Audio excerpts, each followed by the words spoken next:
Entonces, voy a hablar sobre un problema relativamente viejo en las ciencias cognitivas, que es el problema de la normatividad. Relativamente viejo, digo, Kant fue uno de las personas que lo puso muy claramente y que lo trató y que desde entonces ha sido parte de cualquier proyecto de naturalización de la cognición. Entonces voy a hablarles de cómo yo veo este problema y el argumento que estoy trabajando dentro de mi tesis para entenderlo.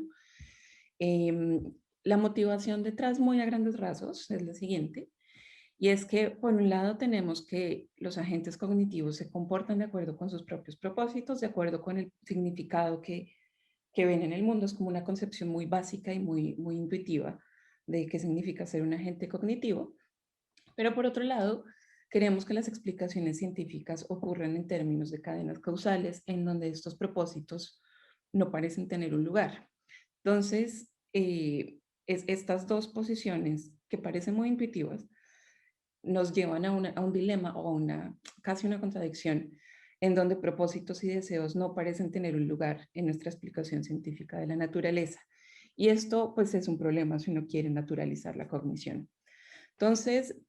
voy a hablarles de cómo entiendo yo este problema, cómo entiendo la cognición en términos más o menos básicos, muy básicos, y, y lo que requiere naturalizar la cognición. Luego voy a mostrar los supuestos de la ciencia que hay detrás, unos supuestos en donde la naturaleza es indiferente y en esos términos se tendría que dar la explicación naturalista de la cognición. Y luego voy a contarles un poquito de cómo ciertas investigaciones, em, ciertas propuestas dentro de la filosofía de la ciencia feminista podrían ayudarnos a salir de este dilema. Entonces, empecemos con el problema de la normatividad. El fenómeno que queremos estudiar es la cognición, más específicamente los agentes cognitivos, que son agentes que tienen mente, básicamente, y tener una mente es capaz de ser capaz de relacionarse con el ambiente en términos de significado. Esto aplica para muchísimas posturas dentro de filosofía de la mente y filosofía de la cognición. No tiene necesariamente un compromiso con tesis representacionalistas o antirrepresentacionalistas, pero creo que todos queremos buscar algo tan básico, explicar un fenómeno tan básico como este. Bueno, básico en términos de la definición que estoy dando. Bueno, ¿qué significa relacionarse con el ambiente en términos de significado? Significa que estas interacciones que uno tiene con el ambiente, la forma en que uno actúa en el mundo, está guiada por la forma en que el ambiente es percibido por el agente, eh, y también que esta percepción es una percepción significativa. Y aquí vienen como las diferentes variedades de cognición, y es que este significado ocurre en términos de verdad o representación, por ejemplo, o también puede ocurrir en términos de necesidades para mantener la propia forma de vida, pero todos queremos esta percepción significativa y queremos que esta percepción permita guiar nuestras interacciones con el mundo. Entonces, esto implica que hay un punto de vista, que ser agente cognitivo implica que hay un punto de vista desde donde el ambiente es significativo. Una concepción mínima de punto de vista no requiere conciencia o asuntos muy complicados, sino solamente como subjetividad, y cierta no indiferencia con la forma en que las interacciones que uno establece con el mundo ocurren. Y tener un punto de vista implica percibir el mundo en términos de significado. Y este significado, de nuevo, en términos muy básicos, podría concebirse de manera no proposicional, sino de manera que permita guiar la acción. Y esto también funciona tanto para propuestas representacionalistas como para propuestas que no lo son. Entonces queremos esto, queremos agentes con un punto de vista, agentes que no sean indiferentes a sus interacciones, y esto en términos muy básicos, es equiparable a percibir el mundo en términos de significados. Y para esto, aquí viene la normatividad, es necesario que los agentes sean capaces de distinguir entre eventos y aspectos del ambiente respecto a alguna norma. Digamos, para que la gente tenga un punto de vista que no es indiferente, implica que puede diferenciar algo mejor de algo peor, por ejemplo, o, o entre eventos en el mundo. Entonces,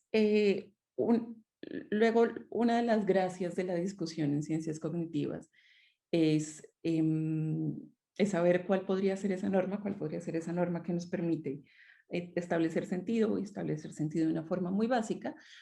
Y de una forma muy básica, no necesariamente implica el lenguaje y no necesariamente y permite que la gente tenga una relación de no indiferencia con el mundo, como que le importe que haya algo que sea más relevante que otra cosa, etcétera. Una de esas normas relevantes podría considerarse mantener y preservar la verdad, que yo creo que es una posición como muy clásica a la hora de concebir la cognición, que uno está siendo un agente cognitivo, uno está haciendo como cognición en la medida en que busca uh, armar teorías y redes de creencia en términos de verdad, o también uno puede pensar estas normas como en términos de procurar interacciones benéficas para la propia vida o para la vida, la preservación de una especie. Entonces, hay muchos, como variedad de concepciones de esta norma, pero queremos, o sea, ser un agente cognitivo parece implicar que hay una norma que permite,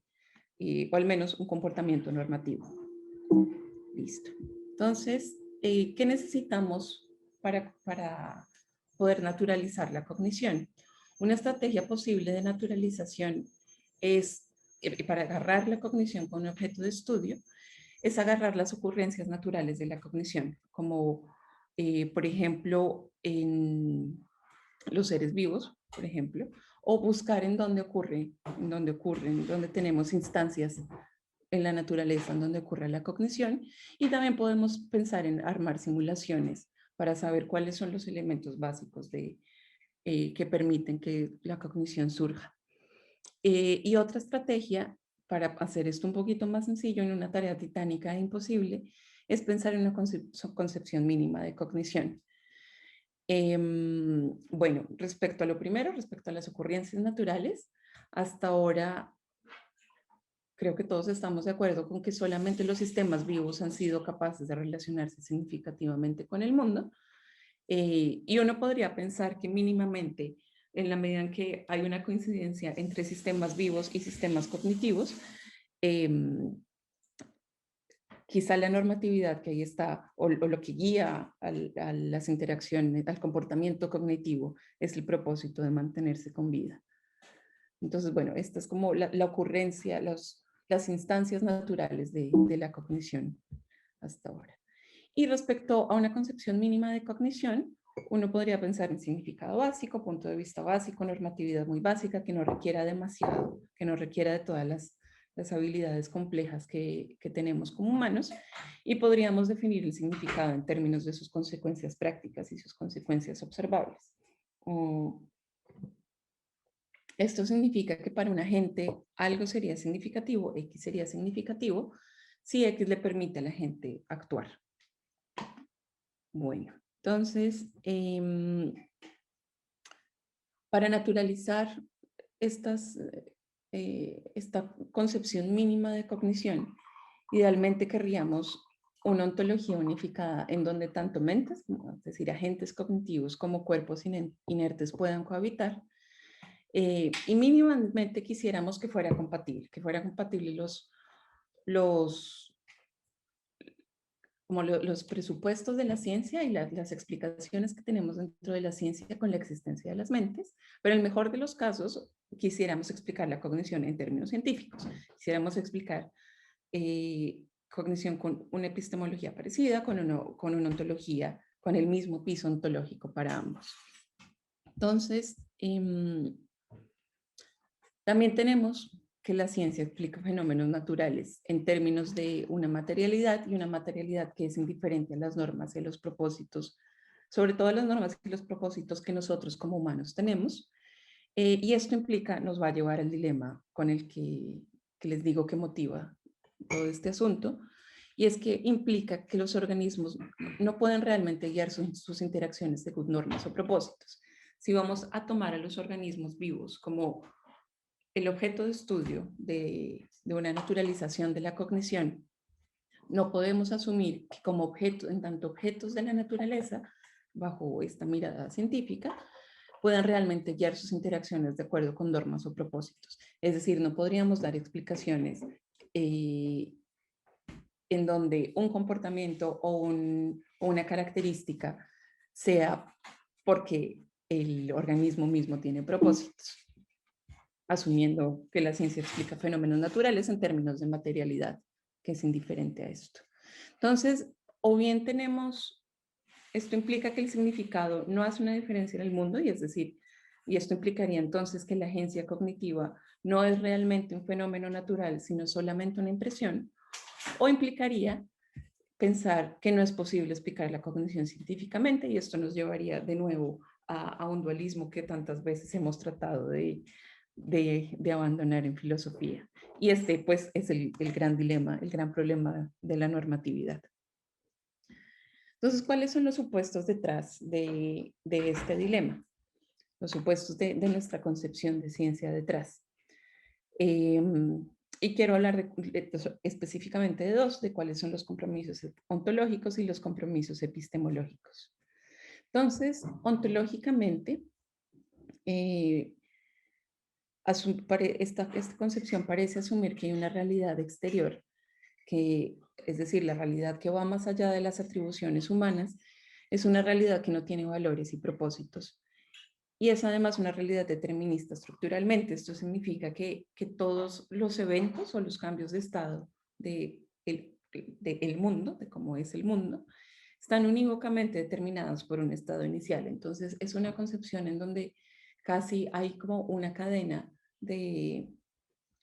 causal de eventos en donde el anterior determina completamente el siguiente. Y así podemos concebir todo el desenlace del mundo a partir de un estado inicial, es decir, como la cadena causal de eventos. Bueno, listo. Y esta es como el axioma del determinismo estructural. Bueno, en donde también nuestras explicaciones deben ocurrir en esos términos. Entonces, esto nos lleva como al supuesto epistemológico detrás de esta concepción de ciencia. Y se supone, o sea, uno supondría, teniendo esta concepción de mundo como este piso ontológico, como un mundo que es indiferente, una realidad externa que es indiferente a propósitos, nuestras explicaciones científicas para poder acceder a esta realidad no deberían permitir valores y propósitos, no deberían intervenir estos valores y propósitos en nuestras explicaciones, con excepción de algunos, con excepción de los que nos permiten explicar y los que nos permiten conocer. Y estos valores son como, por ejemplo, preservar la verdad, buscamos consistencia, buscamos simplicidad, buscamos conservatismo, que se refiere a que uno quiere no tener que renunciar a muchas creencias. Más adelante vamos a verlo con más detalle. Y estas explicaciones deben ser deterministas, en el sentido que uno quisiera que los estados anteriores o como la cadena de sucesos anterior que llevaron a un evento sean una explicación suficiente para por qué los eventos ocurren. Entonces, si no es posible por ahora, dentro de estos presupuestos epistemológicos de la ciencia, si no es posible deshacernos de las atribuciones de valor o de las atribuciones de propósitos,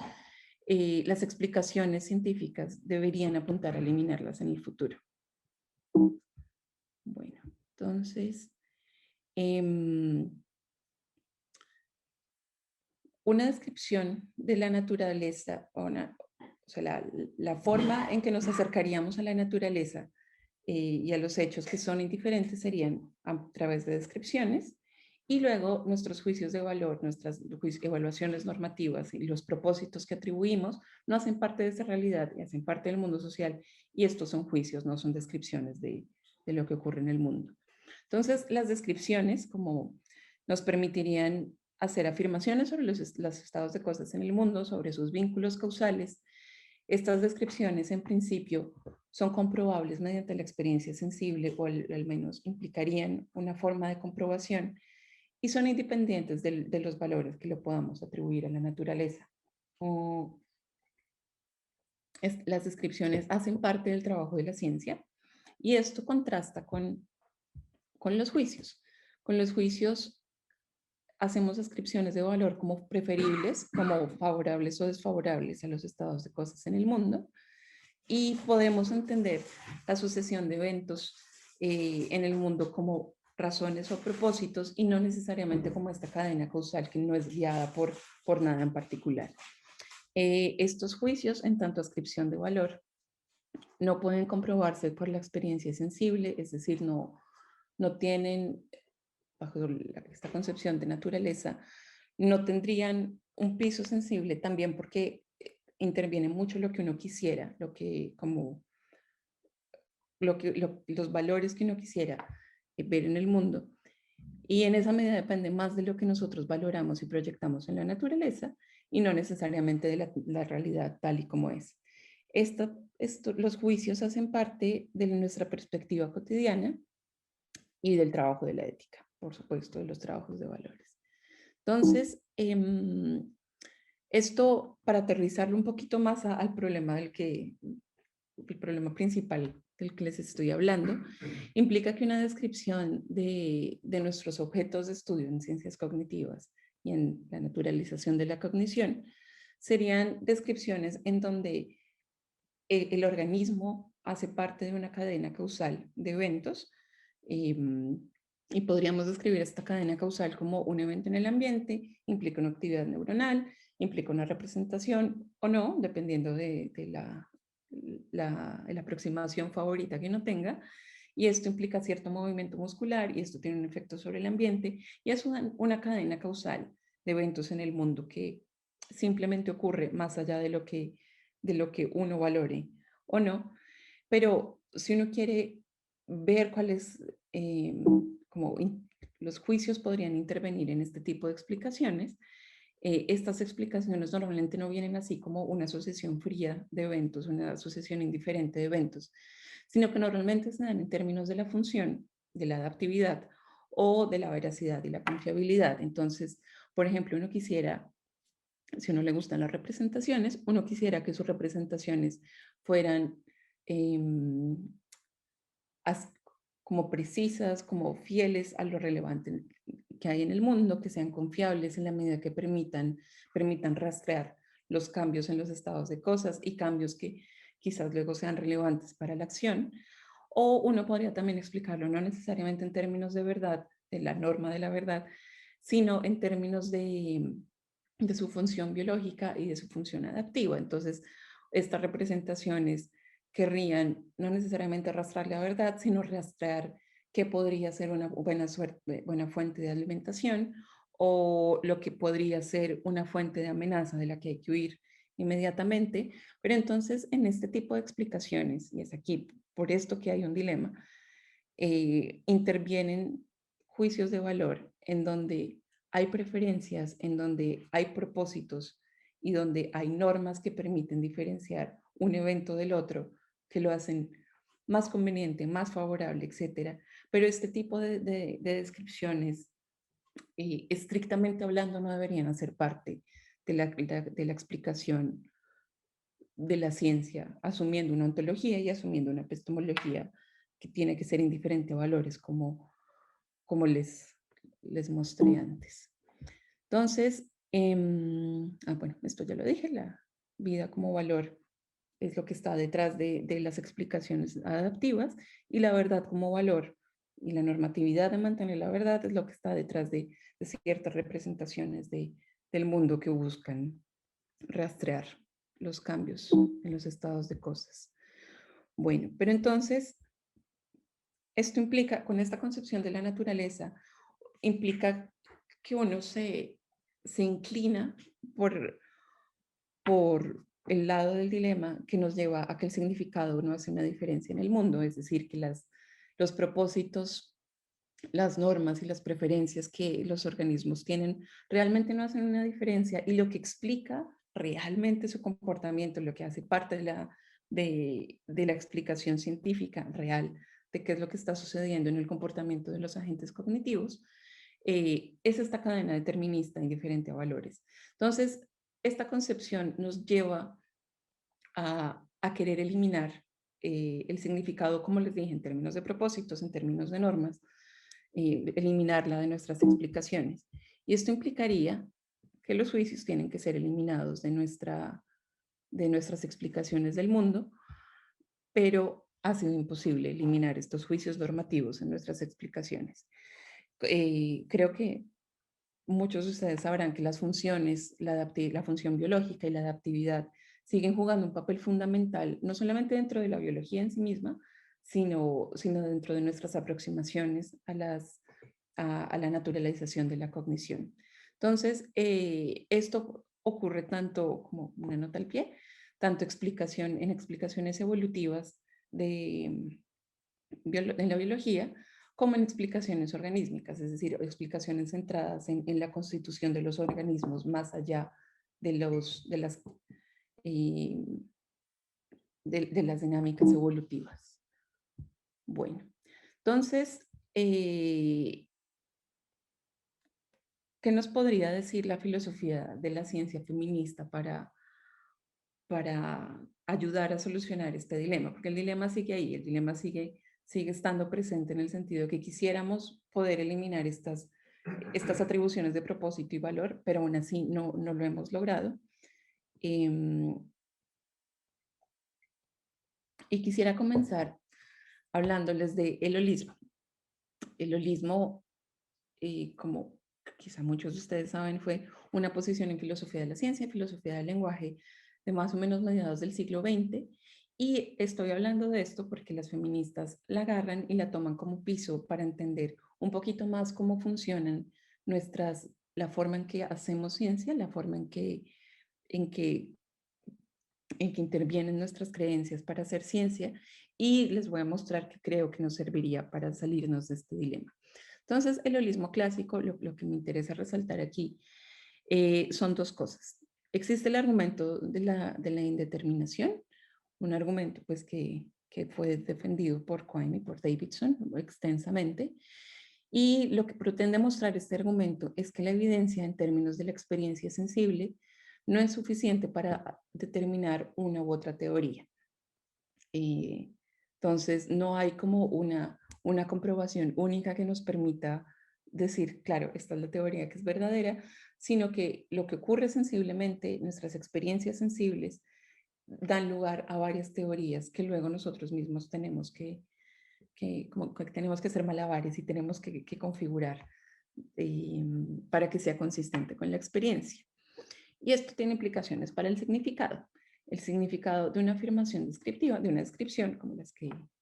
expliqué en la sección 2, el significado de estas descripciones no corresponde a una experiencia sensible únicamente. No hay como una correspondencia uno a uno en donde la afirmación el cielo es azul implica una experiencia específica o todo un conjunto de experiencias específicas, sino que hace parte de la red de creencias a la que pertenece. Entonces, parte de esta red de creencias es que soy capaz de ver el cielo, por ejemplo, o que tenemos una descripción de color, una descripción de percepción, que alimentan y que del significado,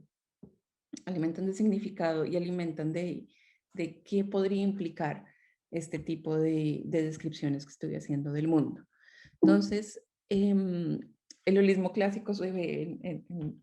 la forma en que yo lo entiendo, se ve un poquito así, y es que es una red de creencias, están conectadas de formas que luego ya depende específicamente uno de qué está hablando, ve cuáles son las conexiones, y estas son en el holismo clásico conexiones lógicas, conexiones de implicación, por ejemplo, y todas estas van juntitas a la experiencia sensible que tenemos, al tribunal de la experiencia, como lo decía Quine, y cuando uno se encuentra con la experiencia, no es como si uno pudiera cambiar solamente una creencia y listo, y saber específicamente cuál es, sino que funciona un poquito así.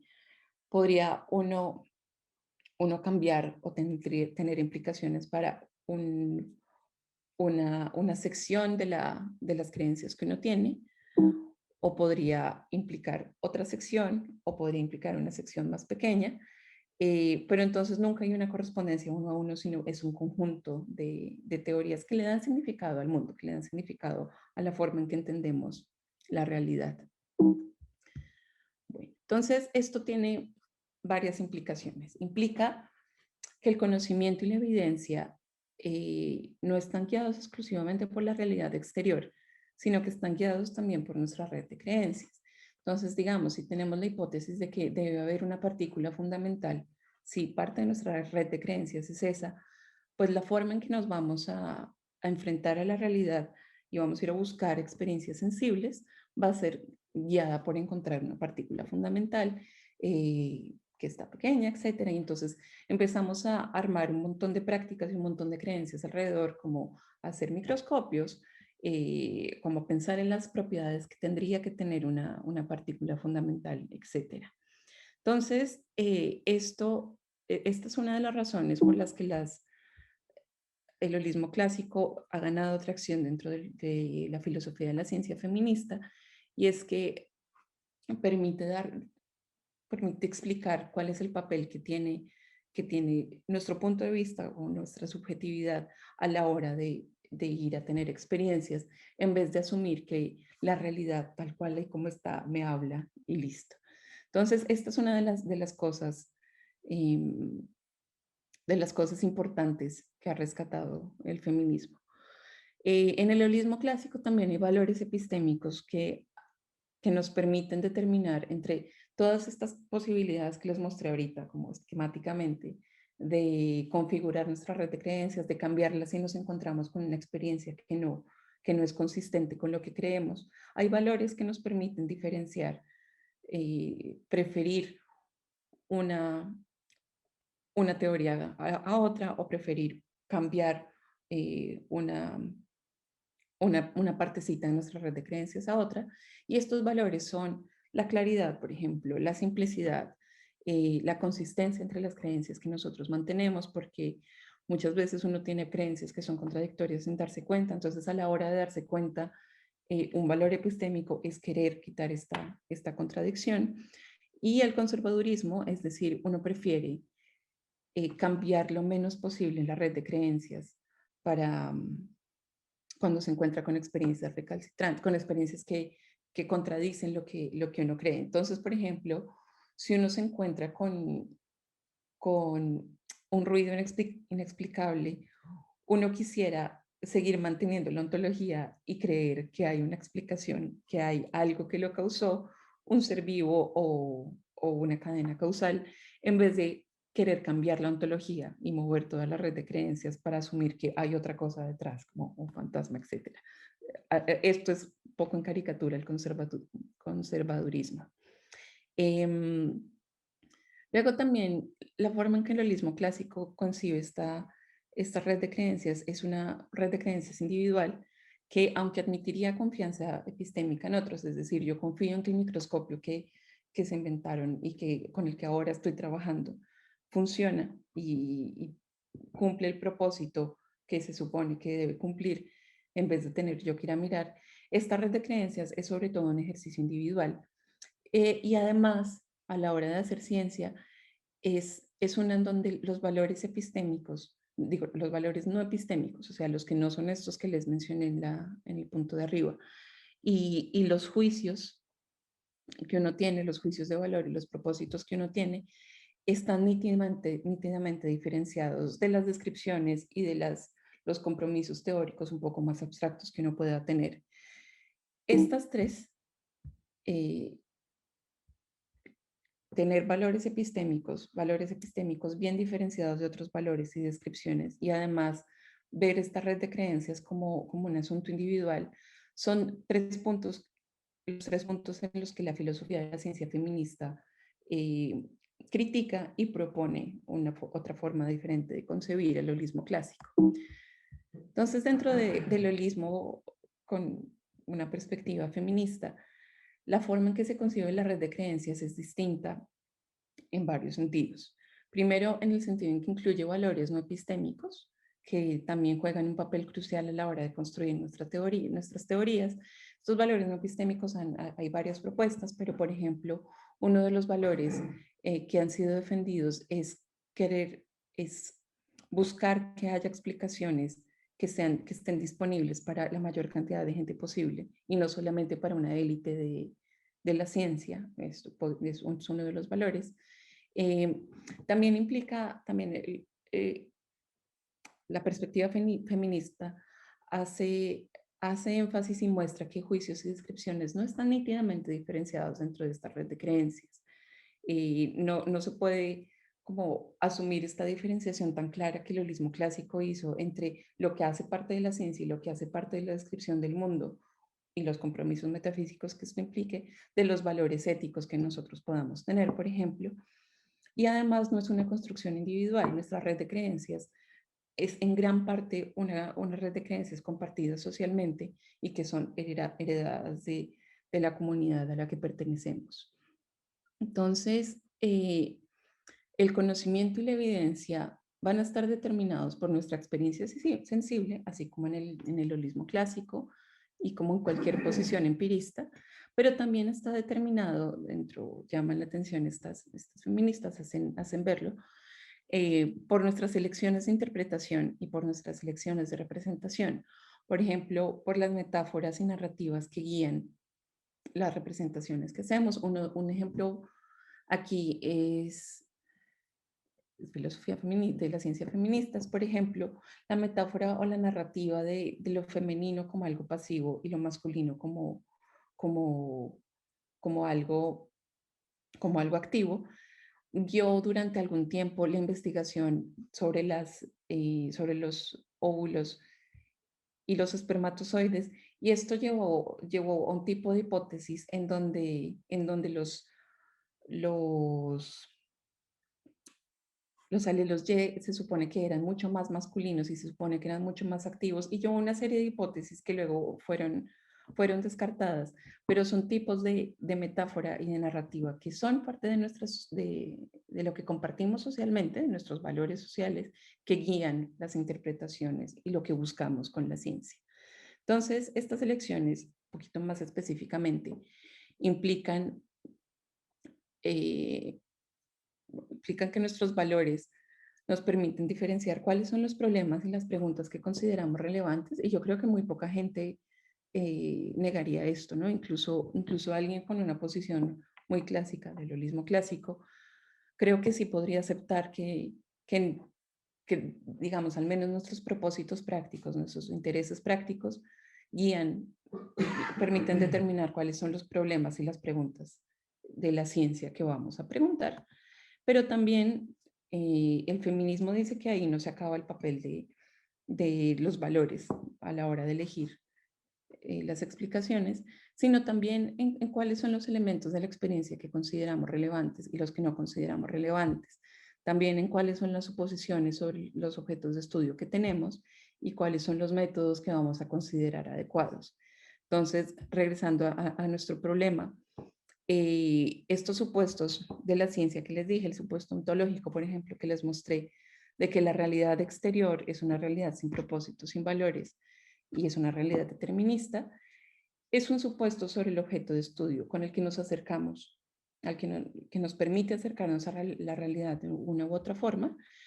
y que además nos lleva también, como que va de la mano del otro supuesto epistemológico, y es que en las explicaciones no deben intervenir valores más allá de estos valores cognitivos que buscan la verdad. Eh, Aquí lo que quiero llamar la atención es que estos supuestos son supuestos que están sustentados por valores de fondo y no por una comprobación empírica de que la realidad haya sido así. Entonces, los valores de fondo, por ejemplo, se asume que la naturaleza, por un lado, y la humanidad o la inteligencia o la cognición son radicalmente distintas, y en esa medida consideramos que, bueno, yo puedo ser inteligente, puedo tener mis creencias, puedo tener mis deseos, pero puedo dudar de que los demás lo tengan y puedo dudar de que las otras formas de vida las tengan porque son radicalmente distintas. También uno de los valores de fondo que hay detrás de esta concepción de naturaleza como una realidad indiferente es que la naturaleza puede ser explotada para nuestro beneficio, y la razón es que pues, la naturaleza es indiferente, como que no importa, sobre todo a los seres vivos no importa realmente si tienen propósitos o no, porque los propósitos solamente hacen parte del humano. Entonces la podemos explotar porque nosotros somos los dueños de los propósitos, somos los dueños del valor y somos dueños de lo normativo. Y también implica aquí un valor de fondo, es que la única forma de vida que es intrínsecamente valiosa, valiosa en el sentido de que podemos ver valor, podemos tener normas, podemos tener propósitos genuinos, es la humana, y esto incluso con reservas. Estos valores, este valor como de la humanidad, como la humanidad como la monopolizadora del valor, como el valor como un asunto exclusivamente humano, eh, implica que en nuestras explicaciones asumimos que el comportamiento de los seres vivos va a ser determinista y el nuestro en alguna medida también, y que va a ser equiparable a lo inerte, en el sentido en que no hay valor, no hay propósitos que estén guiando el comportamiento. Implica también que nuestras formas de conocer y explicar el comportamiento de lo vivo, entender lo vivo, es controlarlo y dominarlo. Entonces uno puede pensar en las prácticas de laboratorio, de disección, por ejemplo, o todos estos ambientes exageradamente controlados, experimentos que se hacen con ratas, etcétera, en donde uno controla, domina y manipula las formas de vida para obtener los resultados que uno se supone que quiere tener. Y el valor como exclusivamente humano implica también que nuestra atribución de propósitos en esos comportamientos es arbitrario y es indeseable en las explicaciones científicas de lo vivo, a pesar de que no sea completamente eliminable. Y quizá la razón por la que no es eliminable, uno podría, si quiere seguir manteniendo esta serie de valores, quizá la razón por la que no es eliminable es por nuestras limitaciones cognitivas, más que porque la realidad sea distinta. Entonces, fíjense que uno podría explicar dentro de su red de creencias, los valores que tengo detrás quizás están errados, o quizás tenemos limitaciones humanas para poder hacer sentido de por qué este dilema sigue persistiendo. Bueno, sin embargo, uno podría preguntarse por qué seguir asumiendo que la naturaleza, sobre todo los seres vivos, no tienen valor, o sea, no tienen valores en sí mismos como una perspectiva de valor, o no tienen propósitos en ellos mismos, en sí mismos. Y esta pregunta es una pregunta genuina porque es incomprobable directamente por la evidencia, es incomprobable, es más bien como una premisa con la que uno empieza la investigación y uno empieza a tratar de concebir a los seres vivos y a la cognición, los agentes cognitivos. Y son valores que además, que no solamente tienen implicaciones científicas, sino implicaciones éticas en respecto a la forma en que nos vamos a comportar con otras formas de vida y con otras criaturas que parecen exhibir agencia cognitiva. Entonces, quizás cambiar estos valores nos permitiría hacer una mejor ciencia, y una ciencia un poco más ética, y al menos una mejor ciencia en el sentido que podríamos comprobar un poquito más, podríamos ver nuestra experiencia a la luz de otro tipo de concepción de lo ontológico que hay ahí, y más ética en el sentido en que no imponemos necesariamente esta mirada, sino que está abierta a que haya otros valores y otros propósitos más allá de los humanos, y sobre todo del humano que hace ciencia, ¿no? Entonces, bueno, uno se podría preguntar cómo se recupera la objetividad una vez los valores ya como que se entraron tan al fondo de la práctica científica y de la forma de hacer teorías. Y, y la forma de recuperar la objetividad es precisamente abrazar los valores en este sentido, en el sentido en que es ineliminable, no podemos construir una red de creencias ni podemos hacer ciencia sin valores, es decir, es como parte de ser humano es que esta red de creencias está ahí conectada y se influye, tiene vínculos la una con la otra y vínculos de los que uno no se ha percatado necesariamente. Y allí radica la objetividad. Ser objetivo implica reconocer estos valores, poder reconocer que tienen un papel en la forma en que uno hace ciencia, en que uno hace filosofía, poder criticarlos a la medida en que los reconoce y evaluarlos a la luz no solo de la consistencia con la experiencia, esto es muy importante, tienen que ser evaluados a la luz de la experiencia, sino también de sus otras explicaciones, como otras implicaciones, como las implicaciones sociales. Y, y no solamente como, digamos, la experiencia bruta de los sentidos de un individuo. Bueno, en ese sentido, ese sentido de abrazar los valores dentro de la ciencia implica que no, ser objetivo no requiere necesariamente métodos de dominación y control sobre la naturaleza y sobre los seres vivos, eh, porque uno puede darse cuenta de que de que quizás está abierto la posibilidad de que, a pesar de lo que nosotros, de lo que podemos creer tradicionalmente, de que el valor está limitado al humano, hay valores también en lo, en las otras formas de vida. Y en ese sentido, dominar y controlar a alguien que tiene propósitos en sí mismo no parece como el camino ético y además no parece un camino como respetable científicamente para poder explicar, porque eliminaría algo importante de este tipo de agencia. Entonces, con estos elementos, ya para terminar la charla, voy a esbozar un poquito cómo podríamos salir del dilema. Entonces, un primer paso para salir del dilema podría ser eh, eliminar la creencia de que el valor está, y el propósito y la normatividad se restringe al humano, que se restringe, por ejemplo, a lo proposicional. Y podríamos abandonar el proyecto de eliminar el punto de vista normativo, o eliminar los propósitos, o eliminar los valores en nuestra explicación de la vida, y acoger esta impresión de valor o de norma o de propósito, es decir, esta impresión de que hay una función, de que los seres vivos tienen como valor y tienen como propósito mantenerse con vida en vez de seguir un mecanismo que los determina completamente, y explicar estos propósitos y esta norma en los términos propios del organismo, como viendo al organismo en sí mismo más allá eh, de este circulito de valor exclusivo que asumimos para lo humano. Entonces, esto implicaría eh, que el supuesto ontológico detrás de la ciencia cambia, y una de las cosas en las que cambiaría, pues lo relevante para este problema de la normatividad, es que uno asume que los seres vivos pueden comportarse guiados por valores y pueden comportarse guiados por propósitos que son independientes del humano. Esto abriría luego también la posibilidad de que haya causas finales, por ejemplo, pero de nuevo, esto es algo que hace parte de la red de creencias como en el centro de los supuestos ontológicos que tenemos para ir al tribunal de la experiencia y ahí en conjunto, y no de algo que pueda ser observable directamente.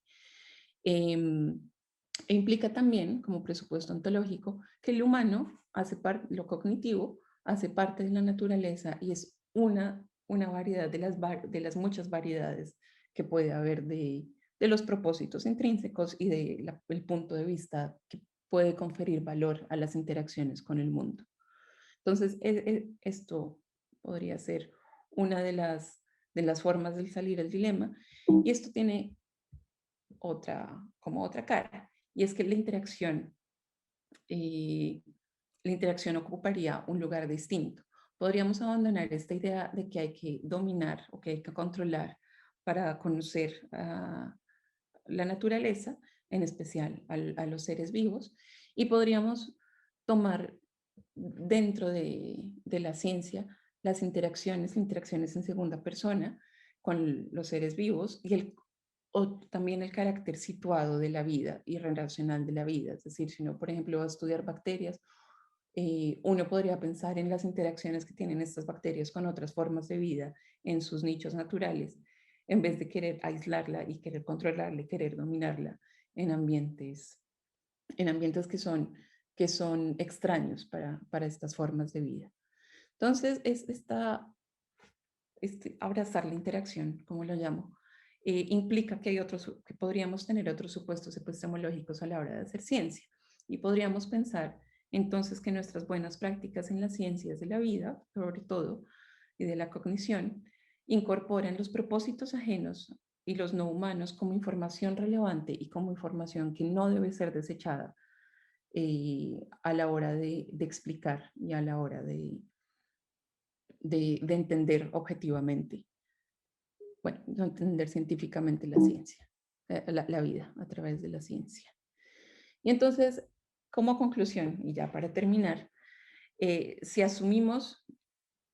que los propósitos, las normas y los deseos pueden hacer parte legítima de la naturaleza y de nuestras explicaciones científicas, podríamos evitar este dilema y podríamos hacer ciencia de una forma en donde la experiencia se tome de una forma quizás un poquito más rica.